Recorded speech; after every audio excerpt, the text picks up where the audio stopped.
দুনিয়া কাউরে থাকতে দেয় না, কাউরে না। দুনিয়া ধোকা, দুনিয়া ধোকা, এই রাজপ্রাসাদ ধোকা, ক্ষমতার এই মসনদ ধোকা, ধোকা ধোকা ধোকা বেড়া,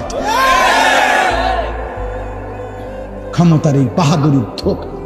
1 ঘন্টা আগেও যে জানতো না, যে ভাবে নাই,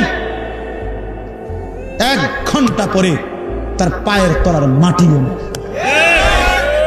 কিচ্ছু না, কিচ্ছু না।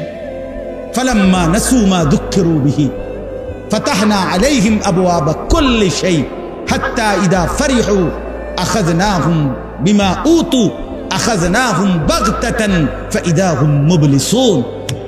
আল্লাহ বলেন, আমার কোন বান্দা যখন নাফরমানি বাড়ায়া ফেলে, আমি তখন দুনিয়ায় কিছুটা সুখ পুরা খুলে দেই।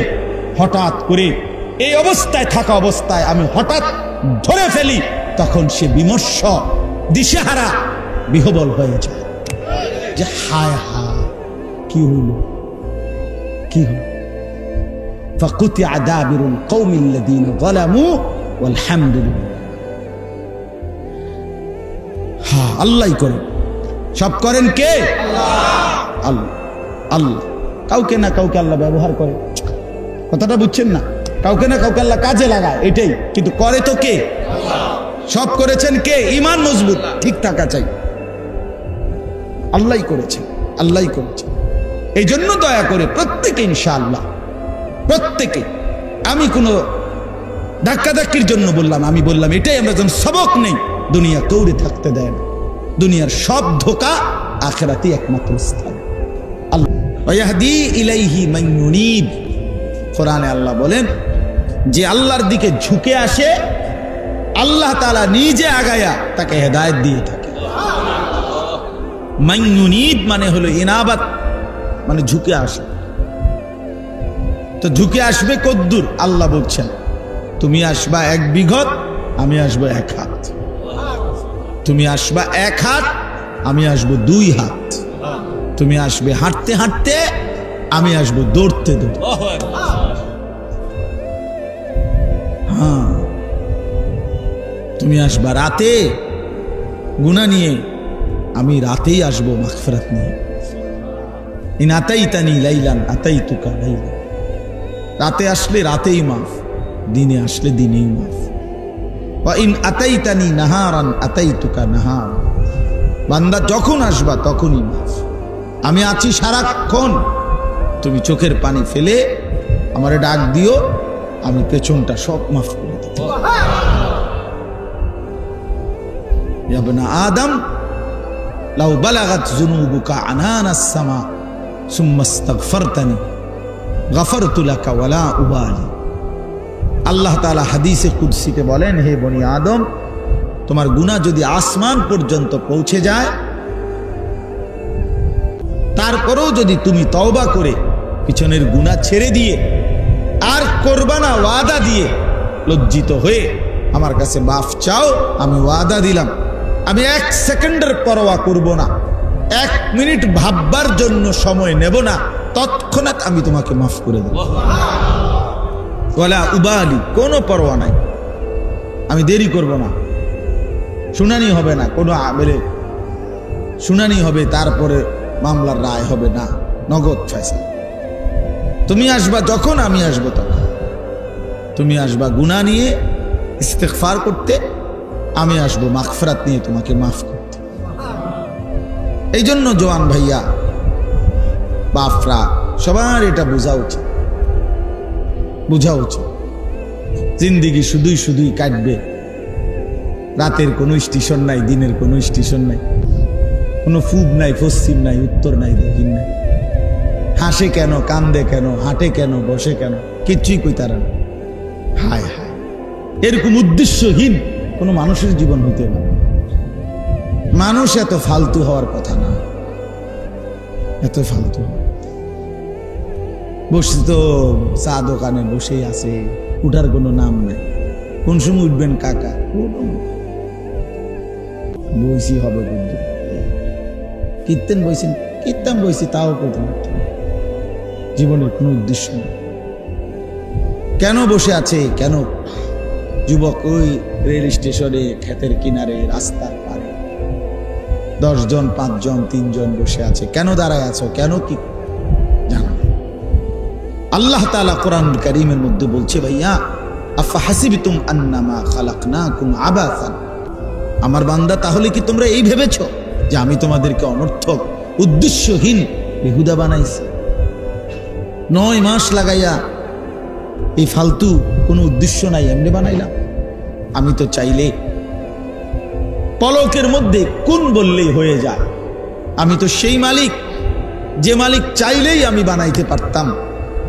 তো তোমাকেও তো আমি কোন বললেই হইতা, কিন্তু আমি এভাবে না বানাইয়া আমার কুদরতি হাতে, নিজের হাতে আমি 9টা মাস, 1 দিন 2 দিন না, 9 মাস অন্ধকারের ভেতরে গোটা পৃথিবীকে না জানিয়ে, কোনো সাড়া শব্দ ছাড়া, 1 বিন্দু আওয়াজ ছাড়া আমি অন্ধকারের কালো চাদর দিয়ে ঢেকে মায়ের অন্ধকার রেহেমের ভিতরে 9 মাস লাগায়া বড় যত্ন করে বানাইছি বান্দা। শুধু এমনি এমনি এই বিড়ি খাইতে খাইতে শেষ করে দিবে, এই মোবাইল টিপতে টিপতে হায়াত শেষ করে দিবে, এই জন্য 9 মাস লাগাইলাম? একটা ছেলে হলেই ভাবো ভাই, একজনই ভাবো। একজন চাচাই ভাবেন, যারা চা দোকানে আড্ডা দেন আপনারাই ভাবেন চাচাই।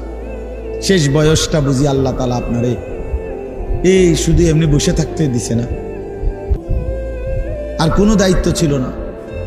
নবী সাল্লাল্লাহু আলাইহি ওয়াসাল্লামকে আল্লাহ তাআলা কোরআনে আছে বলছেন, ওয়া'বুদ রাব্বাকা হাত্তা ইয়াতিয়াকাল ইয়াকিন।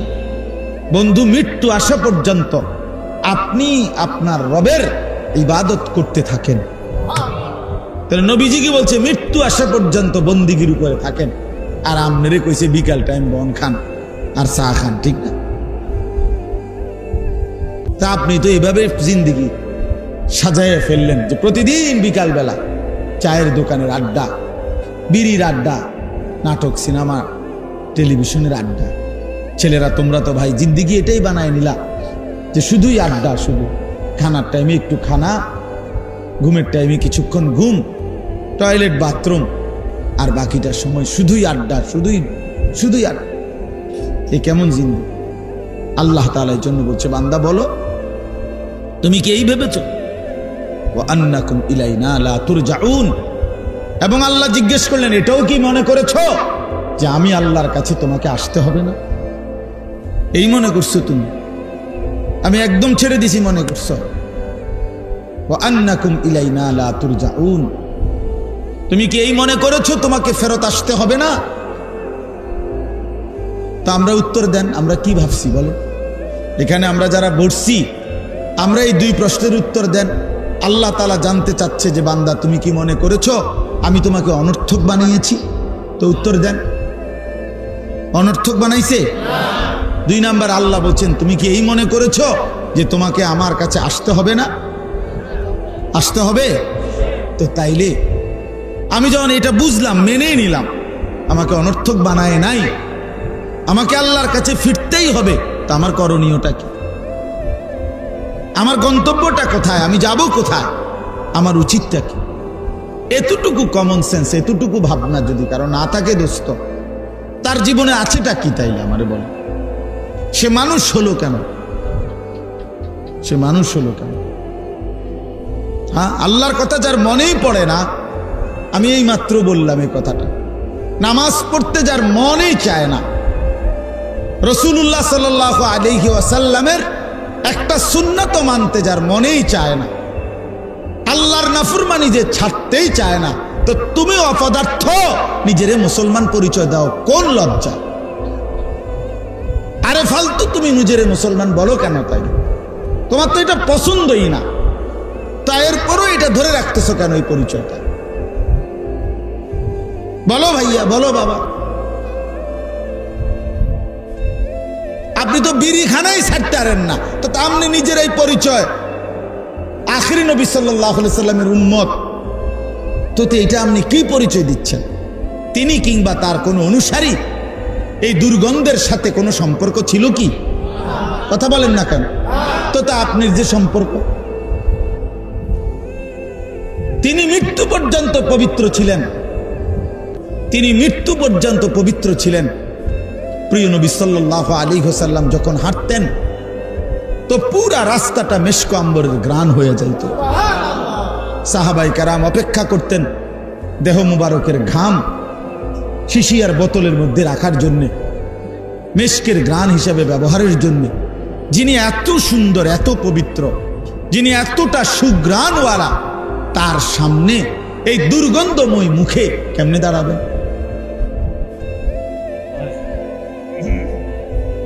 তেমনি ছেলেরা বলো ভাই, এই নাপাক শরীর পেশাব করে পানি নাও, ঠিক মতো টয়লেট পেপার ব্যবহার করো না, পেশাব পায়খানা করে পবিত্র হয় যেভাবে শরীয়ত সম্মতভাবে, তার কোনো ধার ধারণাই। ফরজ গোসল, গোসল ফরজ হইলে, বীর্যপাত হইলে শরীয়তে যেভাবে গোসল করতে কইছে, নবী সাল্লাল্লাহু আলাইহি সাল্লাম যেভাবে গোসল করতে বলছে, ফরজ গোসল যেভাবে, সেটার কোনো পাত্তাই নাই। সাবান ডইলা লাইলা, পানি ছেড়ে দিলা, পানি ঢাইলা লাইলা, তোমার কাছে তো মনে হয়েছে শরীর পরিচ্ছন্ন তো হয়েছে, ঠিক আছে, কিন্তু পবিত্র তো হয় না। পবিত্রতার পরিচ্ছন্নতা তো এক কথা না দোস্ত। পবিত্রতা হয় শরীয়ত সম্মতভাবে, পরিচ্ছন্ন হয় যে কোনোভাবে। পরিচ্ছন্ন তো হতেই পারে, কিন্তু পবিত্রতা তো ভিন্ন জিনিস। ইন্নাল্লাহা তাইয়্যিব লা ইয়াকবালু ইল্লা তাইয়্যিবান। নবী সাল্লাল্লাহু আলাইহি সাল্লাম বলেন, আল্লাহ তাআলা পবিত্র, পবিত্র ছাড়া তিনি কোনো কিছু, কাউকে, কোনো কিছুকেই গ্রহণ করেন না। হাদিস এটা। নবী সাল্লাল্লাহু আলাইহি সাল্লাম বলেন, লা তুকবালু সালাতুন বিগাইরি তুহুর। পবিত্রতা অর্জন ব্যতীত কোন নামাজ কবুল হবে না। নবীজি সাল্লাল্লাহু আলাইহি সাল্লাম বলেন, আত-তুহুরু শাতরুল ঈমান। পবিত্রতা ঈমানের অর্ধাংশ। নবী সাল্লাল্লাহু আলাইহি ওয়াসাল্লাম বলেন, মিফতাহুস সালাতি তুহুর। পবিত্রতা নামাজের চাবি। এত হাদিস শুনলেন, এত হাদিস শুনলেন। এই জন্য দয়া করে আমার বাপ আল্লাহর কথা শুনেন, এই দিল নিয়ে যে আসলে আমি করছি কি, আমার উচিত কি, আমার করণীয়টা কি, আমার জিন্দেগিটা কি, আমার কে পাঠাইলেন, কেন পাঠাইলেন, তিনি আমার কাছে কি চাচ্ছেন,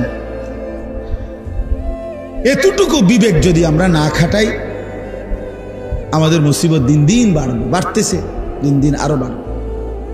আমাদের উপরে পেরেশানি বাড়বে, পেরেশানি বাড়বে। এই জন্য মেহরবানি করে অনেক যুবক ভাই, আলহামদুলিল্লাহ, অনেক বাবা চাচারাও বসছেন, অনেক মহব্বত করে আপনারা বসছেন। আপনাদের কাছে আমার অনুরোধ রইল, ভাইয়া, বাবা, নিজের উপরে রহম করেন। এটা আমি সব সময় বলি, নিজের উপরে দয়া করেন। আল্লাহর ওয়াস্তে এই পৃথিবীর যদি কোনো উপকার নাও করতে পারেন, কমপক্ষে নিজেরে বরবাদ করেন, নিজের উপরে দয়াটা তো করেন। রাসূলুল্লাহ সাল্লাল্লাহু আলাইহি ওয়াসাল্লাম বলেন, বলছে উম্মত শোনো, আমি রসুল তোমাদের সাথে কেমন, আমার উদাহরণ তোমাদের সাথে, আমার উম্মতের সাথে আমার উদাহরণটা কেমন। নবীজি নিজে বলছে, কয় যে একটা জায়গায় লাকড়িরা একত্র করে আগুন ধরাইছে, ধাউ ধাউ করে আগুন জ্বলতেছে, চারদিকে পাখি, আরে ওগুলারে কি কয়, সাদা সাদা, এই যে উড়ে উড়ে আসে যে আগুনে পড়ে, উলু উলু, সাদা সাদা যে পোক, এগুলো খুব খুশিতে, আনন্দে, মানে ফুর্তির মতো করিয়া করিয়া উড়ে উড়ে আসে কি করে, আগুনে। আল্লাহ নবী সাল্লাল্লাহু আলাইহি সাল্লাম বলেন, এই আগুনের একটা গর্ত বানাইছে, একটা গর্তের মধ্যে আগুন লাগাইছে, আর অনেকগুলো মানুষ চারদিকে গোল হইয়া, এই আগুনের চারদিকে গোল হইয়া ইচ্ছা করে স্বেচ্ছায় খুশি খুশিতে এই আগুনে ঝাঁপ দিতে চাইতেছে।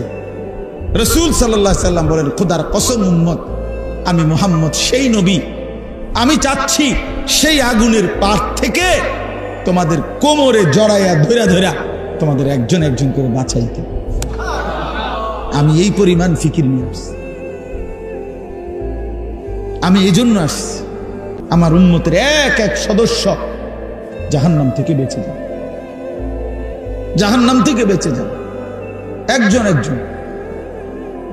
সকলকেই জাহান্নাম থেকে বাঁচাইতে চাইছেন তিনি, সকলকে। এই জন্য বাপ, এটা জরুরি বিষয়, এটা বুঝা দরকার। ছেলেরা তোমরা বুঝতেছ না, বাবারাও বুঝতেছেন না। নিজের কর্তব্য, নিজের গন্তব্য, নিজের করণীয়, নিজের পরিচয় কি। ছেলে বিদেশ, এটা তো আমাদের কোনো পরিচয় না। মেয়ে বিয়ে দিচ্ছেন, এটা তো আমাদের কোনো টাইটেল হইতে পারে না।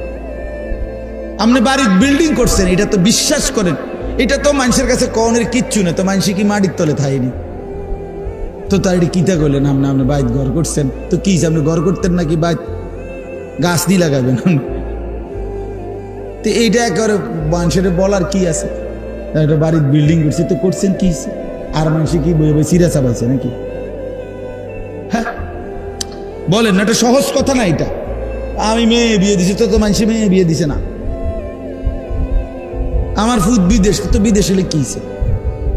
আপনার ফুট বিদেশ হলে আপনার ফুট ইটালি থাকে তো কিছে? ইটালিটা মনে করেন আপনার বাইক তো কি, এতে কি ইটালি? আপনাকে বাড়িটারে ইটালি মনে করে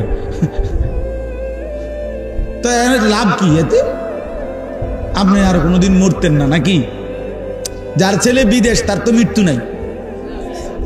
তো কি এটা কিন্তু তো কি বলবেন? এটির কি কথা? এগুলা কোনো পরিচয় হইল? এগুলো বলার কিছু, এ তো কোনো পরিচয়ই না। আল্লাহ তাআলা এখানে বলছেন পরিচয় তো হবে, ইন্নানি মিনাল মুসলিমিন। শোনো পৃথিবীবাসী, আমি মুহাম্মদ আরবির উম্মত, আর 23 বছর রাসূলের জিন্দেগি গ্রহণ করে সবার সামনে দাঁড়িয়েও আমি একাই বলতে চাই, গোটা পৃথিবী উল্টে যাক, আমি একমাত্র মুসলমান হিসাবে মৃত্যু পর্যন্ত নিজেকে দাঁড় করায় রাখতে চাই। अगरचे बुत है जमात की आस्तीनों में, मुझे है हुक्म खुदा ला इलाहा इल्लल्लाह।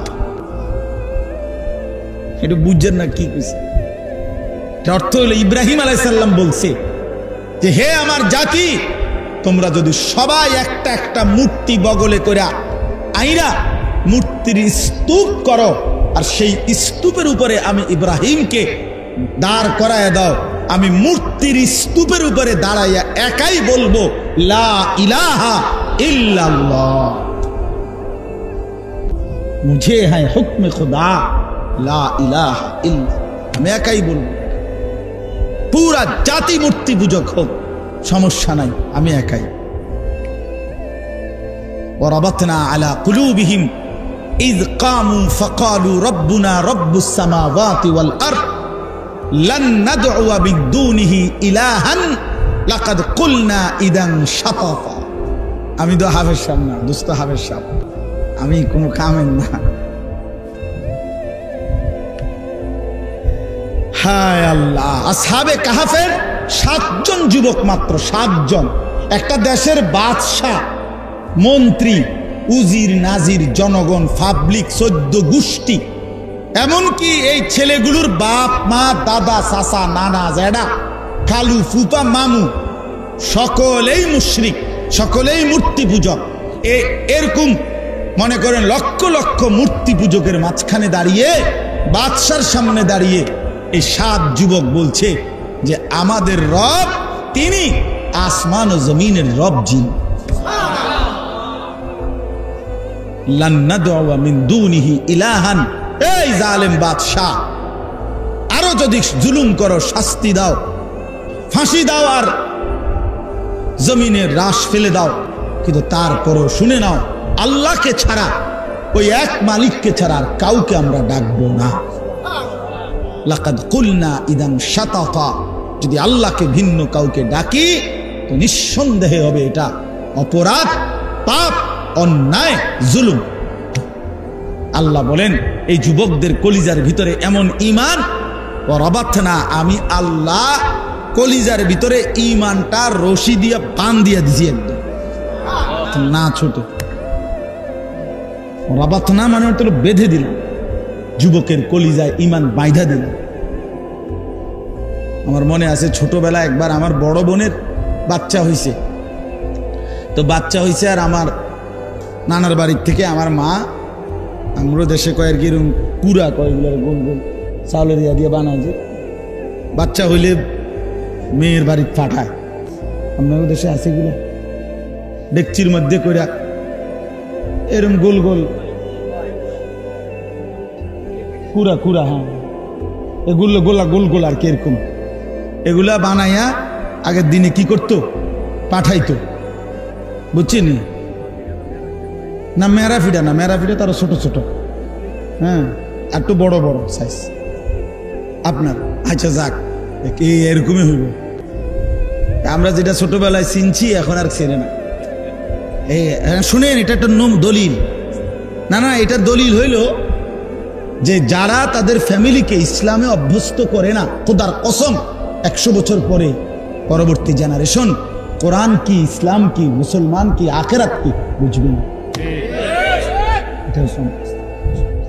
আজকে বহু কিছু আছে এরকম আমাদের ছোটবেলার জিনিস এখনকার বাচ্চা করে আমরা বুঝাইতে পারছি।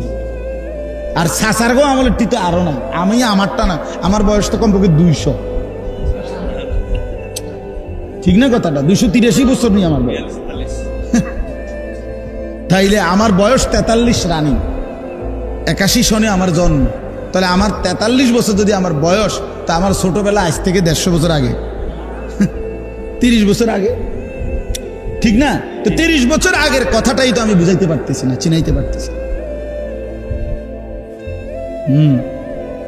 মক্কার কুরাইশরা, কাফেররা আপনার সরাসরি ইব্রাহিম এবং ইসমাইল আলাইহিস সালাম এই দুই নবীর বংশধর। এই আবু জেহেল, আবু লাহাব, উতবা, শাইবা এরা সরাসরি নবীদের বংশধর, কুরাইশ যারা। অথচ দীর্ঘদিন পরে আইসা কুফরি করতে করতে, মুশরিক করতে করতে, আল্লাহকে ভুলতে ভুলতে একটা জেনারেশন আইসা, এই নবীওয়ালা প্রজন্মের পরবর্তী জেনারেশন আইসা এখন তারা বলতেছে, মুহাম্মদ কি বলতেছো তুমি, কেমনে কবর থেকে আবার উঠাইবো, পাইবো কই, কি কও না কও, একটা কথা কও। মানে এটা মনে হয় যেন তারার বাপ দাদা কেউ শুনছে, এই কথাটাই তাদের বুঝে আসতেছে। হায় হায়, বিশ্বাস, এটা বুঝো ভাইয়া, যার বিবেক আছে সে বুঝো। হাজারো মাসআলা কোরআন সুন্নাত, যেটা মানুষের মৌলিক প্রয়োজন, আজকের জেনারেশন এখনই চেনেও না, বোঝেও না, জানেও না। আপনি এখনই দেখেন,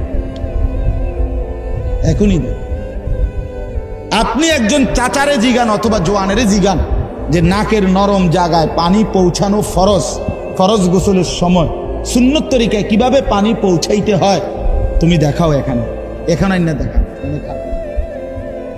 পানি দেন। এই ছেলেদেরকে ডাকেন, হুজুর বলেন, অথচ এই প্লাস, গোল্ডেন এ প্লাস, সবই তো ঠিক আছে দোস্ত, কিন্তু ফরজ গোসল কিভাবে করতে হয় সেটা বলো। আর যার ফরজ গোসল আদায় হয় নাই, বীর্যপাত হওয়ার পরেও যে গোসল ফরজ শরীয়ত মতে আদায় করতে পারে নাই, খোদার কসম তার কোনো নামাজ কবুল হয় না, জুমার নামাজেও না, জানাজার নামাজও না, কাবা শরীফের ছাদে উঠে পড়লেও হবে না। কত বড় দুর্ভাগ্য, কত বড় বদনসিব। হায় হায়, এই জন্য বললাম, কোন ফ্যামিলি, কোন জেনারেশন গ্যাপ হয়ে গেলে, অর্থাৎ আমার দাদা, তাহলে আর পরে আমার আব্বা, আমার দাদা 5 ওয়াক্ত নামাজ পড়তেন, মৃত্যুর সময় শেষ, গ্রামের মসজিদ ছোট্ট ছিল, দাদা নিজে ভাঙ্গা নতুন মসজিদ করছে, কইরা রমজান মাস পুরা মসজিদে ইতিকাফের মত ছিল, আল্লাহ বিল্লাহ করছে। রমজান মাস রোজা শেষ হয়েছে, ঈদের দিন আমার দাদা ঈদের নামাজ পড়ে এসে আমার চাচারে বলছে, আমি শ্বশুরবাড়ি যাবো, আমার একটা রিস্কা এনে দে। আমার চাচা উড়াই দিছে কথাটা, আরে আপনি আব্বা বুড়া মানুষ, আপনি শ্বশুরবাড়ি কীর্তেন যাবেন, আপনি আজকে ঈদের দিন আমগোর লগে খাইবেন দাইবেন। কয় না, আমি আজকে যামুই, বুড়া মানুষ।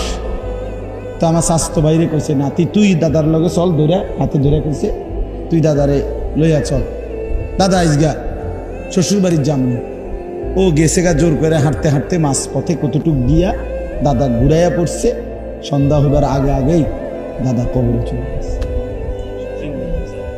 দাদা শ্বশুর বলতেছে। তা আমার আব্বা আলেমে দ্বীন ছিলেন, মৌলানা সাহেব ছিলেন, আমার ঘরে মাদ্রাসায় পড়াইছেন। 5 ভাই আমরা মাদ্রাসায় পড়ছি। তো এখন আমার 2 ছেলে, তো 2 ছেলেই মাদ্রাসায় পড়ে। তো একটা জেনারেশন থাকতে হয়। এখন যদি এমন হয় যে আমি আইসা এখন আমার ছেলে তারে আমি দিন শিখাইলাম না, তো হতে পারে আমি বাপ আলেমের কারণে হেতে বেটা ঠিক আছে, যদিও আলেম হয় নাই কিন্তু নামাজ রোজা কিছুটা চিনে, কারণ ওই যে তার আব্বা যে হুজুর, কিন্তু এরপরে যে এর ছেলে হবে, কথা বুঝছেন না, এ হে অথবা তারপরের জানাই সে তো ইসলাম চিনবে, কোরআন চিনবে, নামাজ চিনবে। লানতটা তো দেখা যাবে আর পরে না, অভিশাপটা তো দেখা যাবে। আজকে যারা ছেড়ে দিচ্ছে ছেলেকে, নিজের স্ত্রী নিজের মেয়েকে বেপর্দা ছেড়ে দিল, ছেলেটাকে বেনামাজি অবস্থায় মেনে নিল, বিশ্বাস করেন এখনে না হয়তো টের পাইলেন না আপনি, কিন্তু এটার ফলাফল টের পাবে 50 বছর পরে, 100 বছর পরে। এর পরের জেনারেশন আর নামাজ কাকে বলে, আখিরাত কাকে বলে এটাই বুঝে। কি পরিমাণ মুসলমান মনে করেন আজকে এই মাত্র আবু হানিফ ভাই কোরআনুল কারীম তেলাওয়াত করছে, আপনাদের দিলে লাগছে না? আচ্ছা আপনি এবার ইনসাফের সাথে বলেন কি পরিমাণ মুসলমান আল্লাহর কোরআনটা দেখে দেখে সহি শুদ্ধই পড়তে পারে না? এখনকার এই মজমাতে কি পরিমাণ মুসলমান? বেশি হবে, বেশি হবে। এখানে পড়তে পারে না শুদ্ধ। আমাগো এই মাদ্রাসার নুরানির বাচ্চা যারা, তারা ইন্টারভিউ, আমরা বাদ, আমরা গুড়া ফোলা ফাইন যেগুলো, এরা ইন্টারভিউ নিবে। কি পরিমাণ পারে না কোরআন। এখনই বাংলাদেশের বয়স 53-54 বছর, তাহলে 53-54 বছরের ব্যবধানে একটি জাতির এই পরিমাণ মুসলমান যদি আল্লাহর কোরআন পড়তেই না পারে, পরবর্তী 50 বছর পরের জেনারেশন তো কোরআন কাকে বলে চিনবেই। হাজারো লক্ষ মসজিদে বাংলাদেশে আপনি ঘুরে ঘুরে দেখেন, লক্ষ লক্ষ মসজিদে, হাজার হাজার মসজিদে যেদিন থেকে এই কোরআন শরীফটা ওই তাকে থুইছে, সেদিনের পর থেকে গত 10 বছরে 5 বছরে কেউ কোনোদিন ছুঁয়াও দেখে নাই, ধরেও নাই। এটার মধ্যে কত আতগুলো এমন কোরআন শরীফ নাই। তাহলে এগুলো কার জন্য? কেন কিনলো, কেন বেচলো, কেন রাখলো এখানে, কেন ছাপাইলো বলেন? وقال الرسول يا رب إن قوم اتخذوا هذا القرآن مهجورا।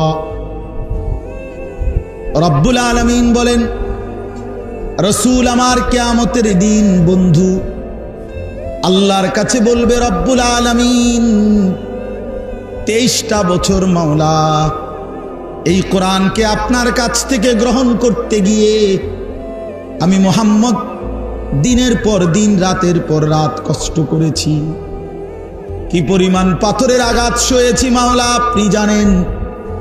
তায়েফের রক্ত আমার, উহুদের দান শহীদ আমার, পেটের মধ্যে 2টা পাথর বেঁধে আমি এতটা কষ্ট করে যেই কোরআন আপনার কাছ থেকে গ্রহণ করে আমার উম্মতের কাছে রেখে গেছি, উম্মতের এরা এরা এরা এরা এই লোকগুলো আল্লাহর নবী দেখিয়ে বলবেন, আল্লাহ এই লোকগুলো আমার সেই মেহনতের 23 বছরের কষ্টের কোরআন মাহজুরা নিজের জীবন থেকে বিতাড়িত করে দিয়েছে, পরিত্যক্ত করে দিয়েছে, আমি এর বিচার চাই। হ্যাঁ, নবী সাল্লাল্লাহু আলাইহি ওয়াসাল্লাম সরাসরি মুকদ্দমা দাহির করুন, তখন কি জবাব দিবেন?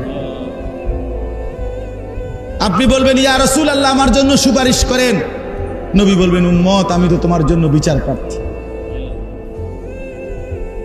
বুঝেন নাই বাপ?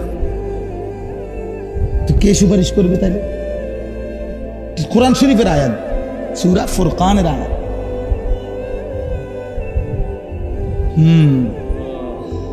এজন্য দয়া করে নিজের উপরে দয়া করেন, নিজের উপরে মেহেরবানি করেন, রহম করেন নিজের উপর। ওই কথাটা থেকে চলে গেছিলাম। তো আমি আমার বোনের জন্য, বোনের বাচ্চা হয়েছে, মা এইরকম গোল গোল পিঠা, লাড়ুর মতো এগুলা বানায় দিছে ডেকচির মধ্যে, এরকম বড় ডেকচি। তা আমার ছোট মামা আমার খুব আদর করতেন, আলহাজ মুজিবুর রহমান আমার মামার নাম, মুজিব মামা, ছোট মামা আমাগো। এই মামা এটারে ডেকচিটারে সাইকেলের পিছনে রশি দিয়া এমন টাইট করে বাঁধ দিয়ে দিছে। তো আমার এখনো মনে হইল আমি ওই সাইকেল দিয়ে যাওয়ার সময় উঁচা রাস্তা, নিচে অনেক নিচে ক্ষেত, মাটি কাইটা রাস্তা বাঁধছে অনেক উঁচা করে, ঘটনাচক্রে আমি পইরা গেছি। পইরা যাওয়ানোর পরে এই সাইকেল সহ গৈরেতে একদম নিচে, সাইকেলও পড়ছে আমিও পড়ছি। তো পইরা ব্যথাও পাইছি।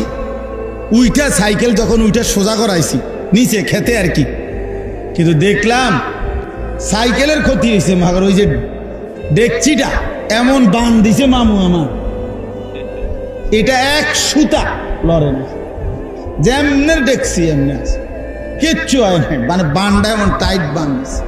এই কথাটা আসলে ওই বলতেছিলাম আর কি। আল্লাহ বলছেন ওয়ারাবাতনা আলা কুলুবিহিম, আমি যুবকের কলিজার ভিতরে ঈমানকে এভাবে শক্ত করে বেঁধে দিলাম যে গোটা জাতি বেঈমান, কিন্তু মোমেন ঈমান যুবকের এক ডাক যে সারা পৃথিবী উল্টে যাক, আমি আল্লাহকেই ডাক, এর নাম নওজুয়ান।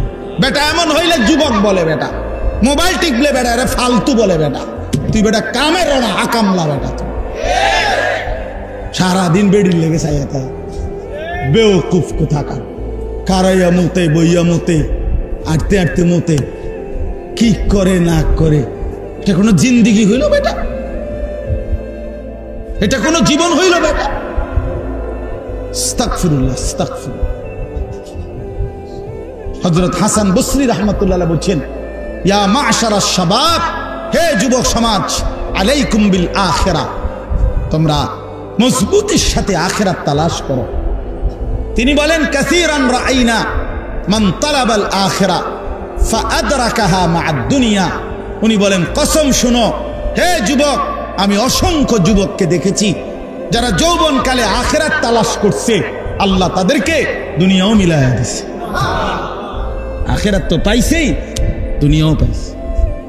ওয়া মা রাআইনা আহাদান মান তালাবাদ দুনিয়া ফাআদরাকাহা মা'আল আখিরা, কিন্তু আমি এমন একজনকেও দেখি নাই যে শুধু দুনিয়া চাইছে কিন্তু আখিরাত সাথে পাইছে, এমন একজনও হয় নাই। আর দুনিয়াও আল্লাহ তাআলার ফয়সালার ব্যতিক্রম, সে কিছুই পায়। চাইছে তো দুনিয়া অনেক কিছু, কিন্তু আল্লাহ যে দুনিয়া যা চায় তা দেয়। কথা বলেন না কেন? আমরা প্রত্যেকেই দুনিয়া যে যা চাই, আমাদের যখন যা মন চায় দুনিয়া তাই আল্লাহ দেয়, এটা কি? তাইলে এটা তো জান্নাত। যখন যা মন চায় তা দিবে যেই জায়গায়, সেই জায়গার নাম কি? তো এখানে এটা হবে।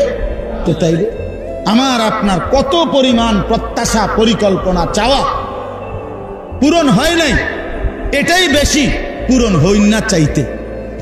জীবনের কত কিছু চাইছি আমরা, কিন্তু তার অধিকাংশই কি? অপূরণ। তাইলে আমি তো চোখে দেখতেছি প্রতিদিন যে আমার আল্লাহর ফয়সালাই কার্যকর হয়, যা করে আল্লাহই করে, আল্লাহই করে, আল্লাহই করে, আল্লাহই করে। বন্ধু, আমি যা দেখি তাও আল্লাহর হাতে, আমি যা দেখি না তাও আল্লাহর হাতে।